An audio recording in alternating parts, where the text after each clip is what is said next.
Hello అందరికీ, నేను మీ హరిత చిత్తూరు పిల్ల. ఈరోజు మనం విలేజ్ స్టైల్లో అందరికీ నచ్చే వంకాయ బజ్జీ లేకపోతే వంకాయ పులగూర ఎలా చేయాలో చూసేద్దాం.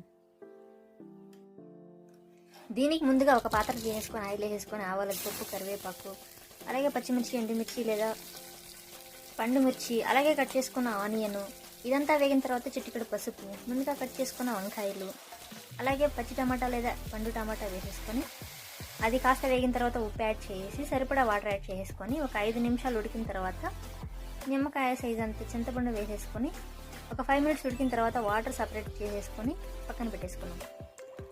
పండు టమాటా ఆర్ పచ్చి టమాటా ఏదైనా వేసుకోవచ్చు, కానీ పచ్చి టమాటా వేస్తే ఇంకా బాగుంటుంది.